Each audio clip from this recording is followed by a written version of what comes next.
Welcome to the Private Practice Startup, where we inspire you from startup to mastery. We chat with entrepreneurs, experts in the mental health and business arenas, and successful private practitioners to give you the tools needed to make your dream practice a reality. Visit theprivatepracticestartup.com for awesome resources, free trainings, and so much more. Here are your hosts, Dr. Kate Campbell and Katie Lemieux. What's up, Startup Nation? We are back, and it is good to be back.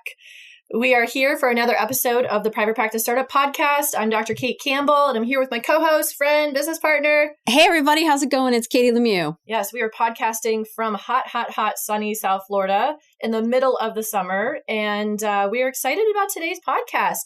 Last week, we had an awesome podcast with Jo Muirhead where she talked about how to write, talk, and speak so that your ideal clients can hear you. So if you missed that podcast or haven't heard it yet or want to go back and listen again, it was value-packed and a lot of fun to record. Jo's just awesome. And so we're really excited about today's show. Today we have Kara Crossweight Brindle, and she is going to be talking about 5 things you need to know before creating an app in private practice. I've got mad respect for her because being in the financial world is such a massive, animal to basically figure out.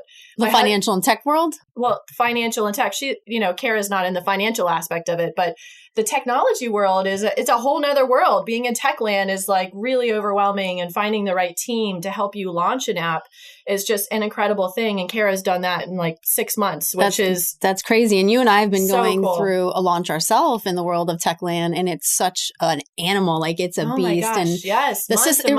It really forces you to like think in a different way in the systems and connecting everything before it even happens. And of course, in the tech world, things aren't necessarily tangible, so it's hard to see how it all happens. And then you troubleshoot, and I'm getting a headache just talking about this. I know, right? Yeah, that's very true. So, Kara, welcome.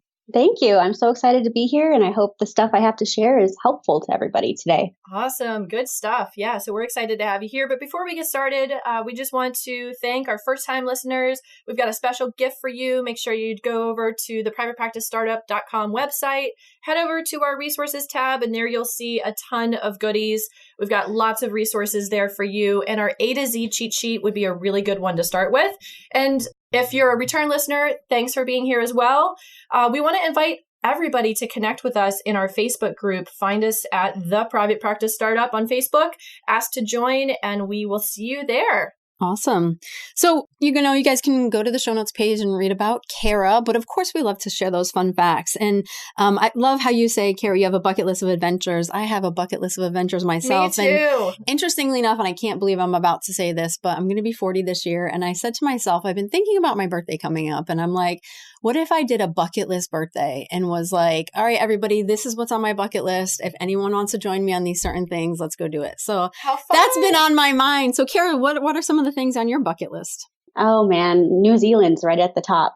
Nice. I need at least 2 weeks off to go and really partake in everything that it has to offer. It's so beautiful, so green. I have family there. I don't know why I haven't made it out so far, but it's definitely on my list. Yeah, especially if you have family, that's like a no excuse, right? Exactly. Yeah. Very cool. And you like to stay in bed and breakfasts throughout Colorado to unwind. And I'm sure with everything that you've done in this past year, unwinding is a necessity. Absolutely. Especially when there's no signal, it's really easy to disconnect from those electronics and really reset. Very good. So, not only are we talking about like how you've created an app for private practice, but your app is really special. It's related to suicide assessment, safety planning for professional helpers.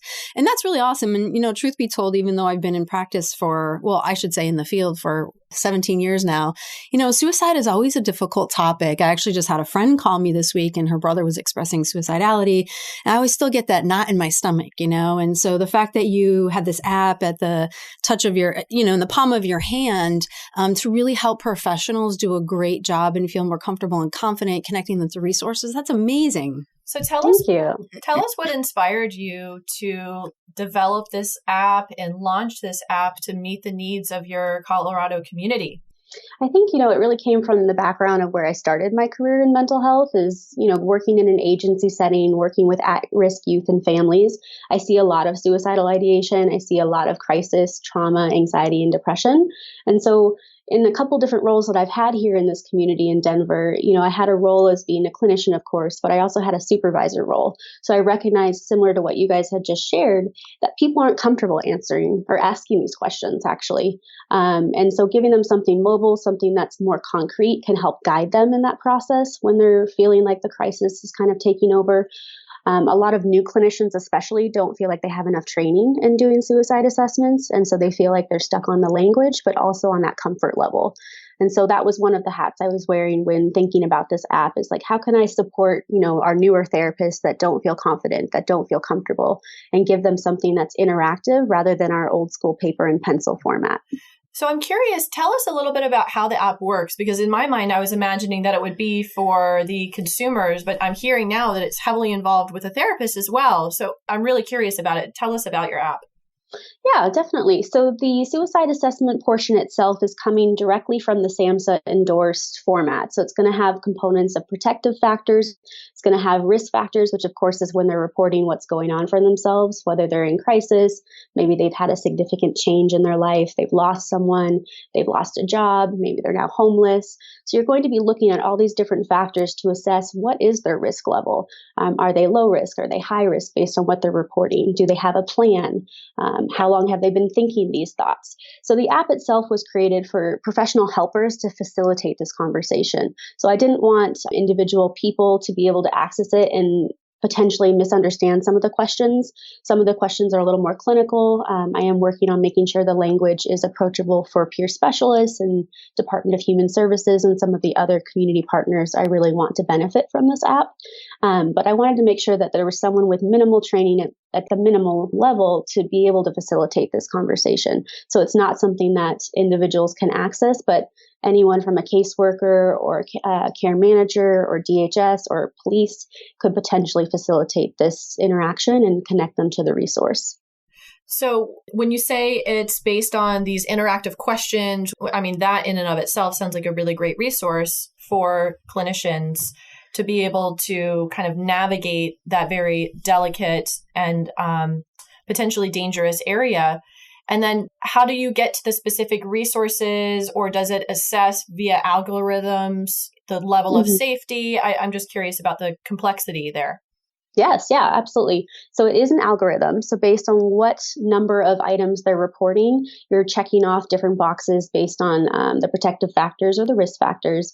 And of course, there are certain components here that would increase the risk exponentially. So like if a client's reporting or an individual in crisis is reporting, that they have a firearm that is accessible, and they're also having that in conjunction with significant intense thoughts throughout the day, that's going to increase their risk level automatically once it's input into the system. So the algorithm is counting, how many factors health category, how many factors in planning, how many factors in protection, and looking at all of that to say, okay, here's their level of risk. Is it high, moderate, or low?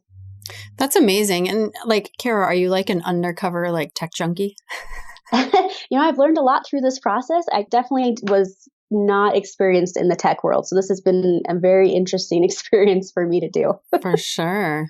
What would you say is the best advice that you've ever received that relates to being in business and as an entrepreneur? That's one of the questions that we love to ask our podcast guests. Oh, absolutely. I think for me, what really resonates is build a community, build your network, make sure you're connected to different community partners, to different organizations, because that is really what's helped support my business growth, but also the introduction of this app to different people is just knowing who I am and what I do and going to those trainings or networking events to really have a presence in the community. Great. So let's jump into your topic. 5 things to know before creating an app in private practice. So what's the first thing to know about creating an app? Well, like I just said, I didn't have a lot of experience in the tech world. So for me, the first piece was even just knowing the language of what I wanted to do. And by that, I mean, what am I trying to accomplish? How do I convey that into a proposal that then, different individuals could submit and say, I can help you with this project. I can help you with this app. And so knowing the language and then knowing what kind of person you're looking for, I think kind of come together to say, where am I going to seek out this person? How am I going to reach them? And then have a discussion of what they can do for me in building this app. So a lot of the confusion for me when I started was the language of how they identify themselves. We have web developers, we have programmers, software engineers, and we have coders. And I was struggling with what person am I looking for? And what I learned is a lot of them use those terms interchangeably to identify themselves.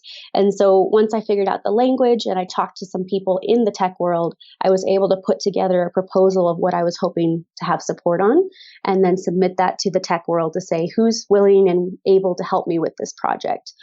Now, for me, I went on to Craigslist in order to find, web programmers or web developers all over the world. But something I learned in this process is Upwork.com is a global freelancing site, and it's free for you to submit a proposal or a job request. And people from all over the world can then show you their resumes and what they're able to accomplish. And it really streamlines the process of finding the right fit. I couldn't agree with you more about Upwork. That's been such a huge resource for us at the Private Practice Startup and my own private practice as well. I've got several developers that I work with over in India, and they are just so easy to work with, responsive, and highly, highly, highly skilled, and super affordable too. Because if you're working with someone that's more local, developers can be really expensive. They're highly talented people and they deserve to charge a lot. But then Upwork kind of gives you a platform to connect with people where it can make it more affordable for you, which is really cool. Absolutely. So that number one thing is know the language and select the best developer for you. So what's the second thing? Brett goes right into the budget. So knowing exactly what the cost would be when it comes to having something created, which would be that startup cost, versus if there's an ongoing cost for maintenance and or updating your app as you go along. So for me, I was getting quotes anywhere from $4,000 to $20,000, depending on how intricate they would go with their proposal. So it would be things like, here's the startup cost for the platform or the web domain name or whatever you're looking for. And then, what is the cost of maintaining it? Is there a lot of updates from there forward, or is it kind of a standalone app that never needs to really have an update? And so that changed the cost pretty significantly based on what was anticipated. But as you had mentioned earlier, it's pretty nebulous. It's not something that you see right in front of you. So it's a lot of guesstimation from them to me, saying, here's what we think it will cost, but here's our breakdown of hourly and labor and all of those things with the hope that we're meeting your budget. Yeah. And, that's really interesting. And I was going to ask you, how did you kind of figure out what the budget might be, or was it you were kind of leaving it to them?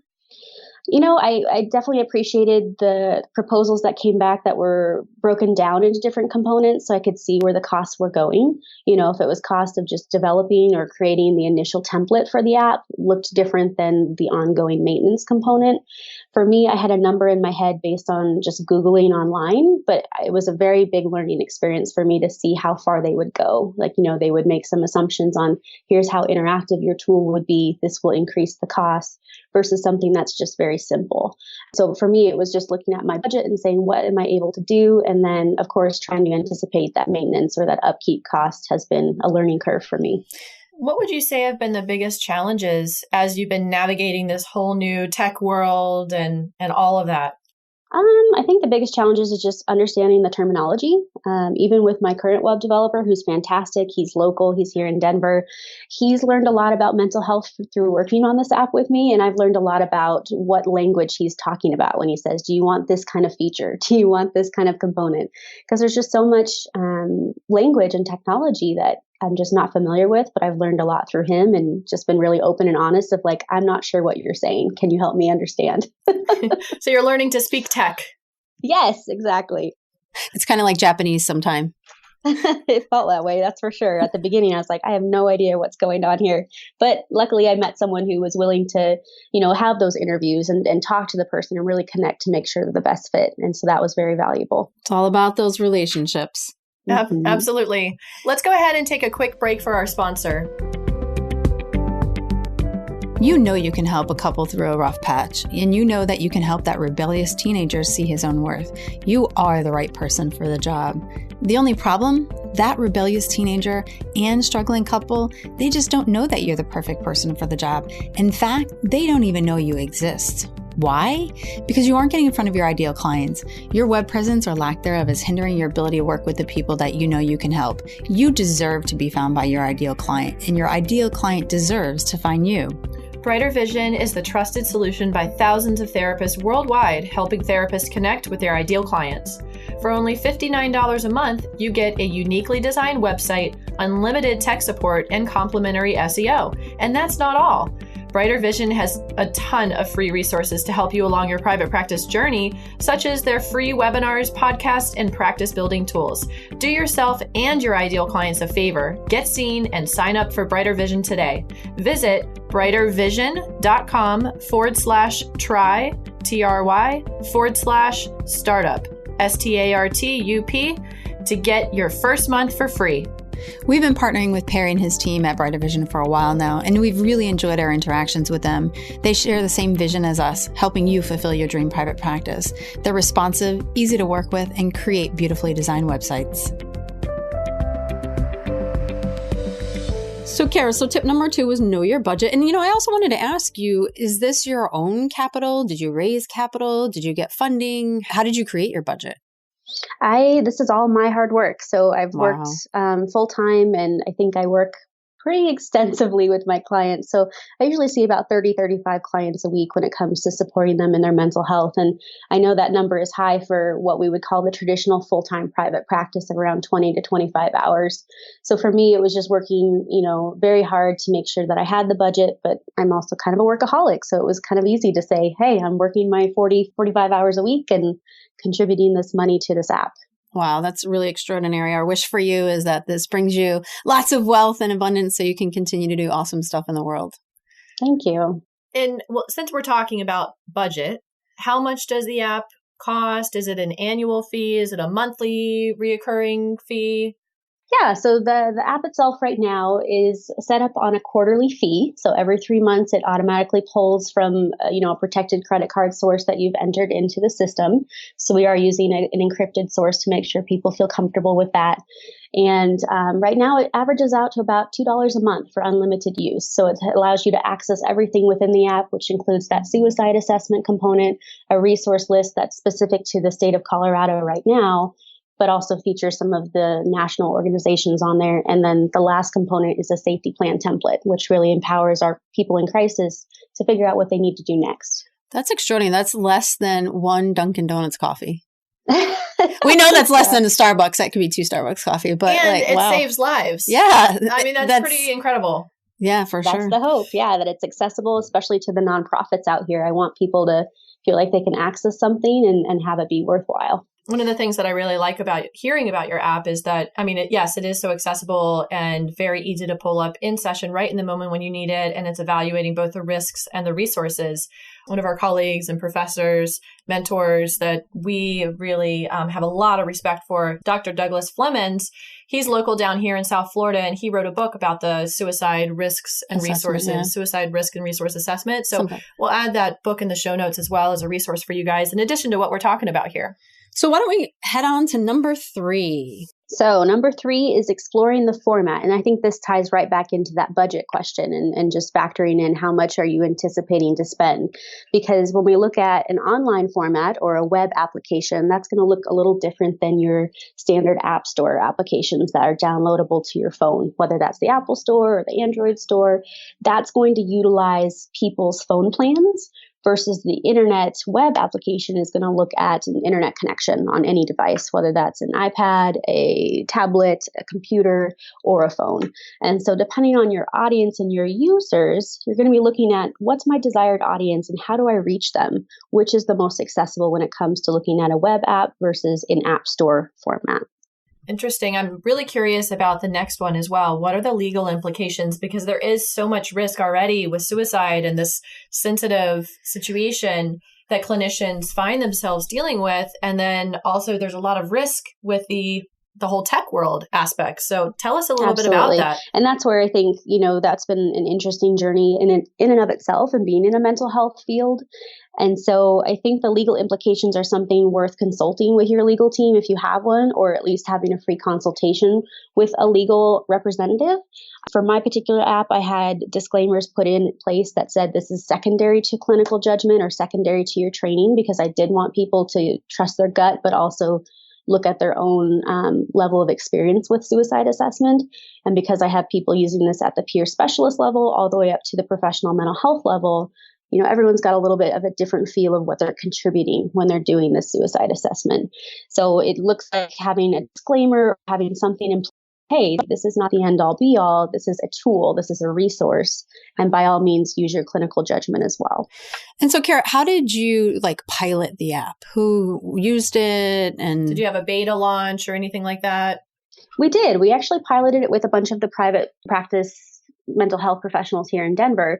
So they were able to go in and just try it out. And then they were able to complete an anonymous survey to let me know what they liked, what they didn't like, what was missing, what could make it more valuable. So I got some immediate feedback from some of the professionals here in the area saying, here's what would be more helpful.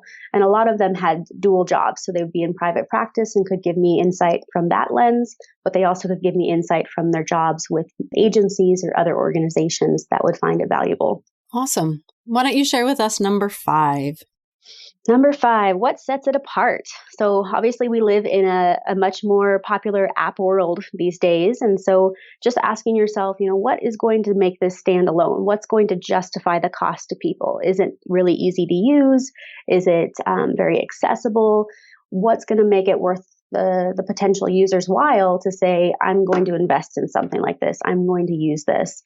And so I was looking at, okay, there's different things out there in the world. There's not something specific to suicide when it comes to being interactive. There's lots of guidelines and apps out there around suicide assessment. So with, of course, that confidentiality and liability piece, I definitely factored that in. But, what's going to make this an incentive for people to try out? And as you guys have mentioned already, it's that accessibility. It's making it mobile. It's making it very user-friendly in the middle of a crisis situation. It's awesome that you've thought this whole system through and you've piloted it, had your beta launch, and you've been out there with this app for about 6 months now. And as you said earlier, I don't know if it was when we were talking before we started airing or not, but you had said it's a constant evolution and it's constantly being tweaked and brought to, made better and better all the time, which is great that you're constantly giving it that love. I'm curious about whether this is something eventually that will be available outside of Colorado. That is my big goal. That's my lofty, big picture goal, is to have Colorado be considered a pilot state for something like this and then mainstream it throughout the U.S., if not nationally. I would love to see SAMHSA pick up something like this and say, hey, this is a legitimate tool to use when it comes to suicide assessment and safety. So I would love, that's my huge goal. I would love for that to happen. So I just legit got chills for you when you said that. Yeah, and I'm still having chills at the same time. And, we will hold that vision for you because we think that's extraordinary. And, as we talk about this podcast, sometimes when we're talking about, therapists doing things outside of private practice, sometimes we're talking to more of the advanced clinician, right? Someone who might have their practice already stable and running and they want to grow. I think it would be great to have you back and talk more about the actual suicide assessment in the app and walking through that and really sharing with clinicians how you've done that, what things are available in the app and how you step through. Because, suicide assessment, I don't think we can have enough training on that. It doesn't happen all that often. I guess it depends on what population you work with. But it's so important to be prepared. Absolutely. I would love to do that and support anyone who wants that knowledge or that additional skill set. And in speaking about the advanced clinician or advanced private practitioner, so many people are looking for an additional revenue streams, and having a reoccurring revenue is just such an awesome thing. Obviously, building an app, there's a lot of hard work that goes on into that in the beginning and then continues forward with that. So it's not so much passive income, but it is great to have that additional revenue stream. Mm-hmm. So what do you want to make sure our listeners take away from your message today, Kara? I guess I just want them to know that it may feel intimidating, but it's worthwhile to do something like this. I mean, there are so many clients and individuals out there that really value the technology and being able to bridge the gap of communication. But I feel like a lot of people could benefit from exploring how could an app help their private practice? How could it help their clients and the populations they serve? And if you could recommend a great book or resource to our audience on your topic today, what would that be? It's not directly related to app development, but it definitely spoke to me, is Start With Why by Simon Sinek. And it's just coming from this place of, not the how and what, which is the actual app development, but why are we doing this in the first place? What is motivating us to invest the time and energy and financial components into something like an app? are we making a difference? And so that book was inspiring for me. It continues to be inspiring. And I love talking about that book to anyone who'll listen. We are on the same page, totally connecting with you there. We love Simon Sinek. We love his book, Start With Why, and his YouTube videos. We've used it with our coachees. We've used it to inform our business strategy. I mean, it is so important. And it does ring true for your passion and why you're talking about this is something that is, so near and dear to your heart. And I know that you also offer a 2-week free trial of your app, correct? Correct. I would love for anyone to go on and play in it. I know that some of the listeners aren't in Colorado, but I hope that they would find value in the suicide assessment and safety plan components specifically and be able to utilize those tools in their own practice. So how can they get that, Kara? So they just need to go visit the website, which is www.cacs-co.com. And that's just an acronym for the actual app name, which is called the Community Assessment and Coordination of Safety. And it's showing that it's in Colorado with the hope, again, that will expand outside of this state if fortune allows. For sure. And I encourage you guys, Startup Nation, like Kara said, even though you might be listening outside of Colorado, you know what? Go on the app, play with it anyways, because it could be such educational and training value for you regardless. And when she's ready to get bigger, you can totally be behind her, pushing and plugging and saying this needs to be in other states. So we totally recommend you guys checking that out. Of course, that will be on our show notes page as well. And, Kara, one thing that we hadn't asked you is what has been the result on the community for you developing this app? Oh, the community is so excited. They love this idea of having something more interactive. And it's just been a process of connecting back to the community, which is where building that network and building that professional presence has been so important to really connect to all the different entities here. It's been quite supportive and surprising in some ways that I've been able to get to the higher level ups, the game changers in Colorado to say, hey, here's what I'm doing. I would love for this to be something that's streamlined and worthwhile. And everyone's really excited to see where this goes. That's awesome. And we look forward to airing your show and sharing your resources with our community and just really watching your evolution as time goes and how this grows. So, we wanted to thank you so much, Kara, for being on the show today. We had a blast as usual. Don't forget that podcast episode. Actually, I'm not sure what episode it is yet. I never remember the numbers. Katie May is going to be visiting with us next time on 5 ways to market groups in your practice. She is the group guru. The group guru. I am like tongue-tied with that. Anyways, so make sure you check out the show notes page for all the tips, resources, and giveaways and links from today's show. Don't forget to subscribe, rate, and review. Share the show with your friends and fellow colleagues. And everybody, have an inspired day, and we look forward to inspiring you from startup to mastery. Check you later. See you next time, Startup Nation.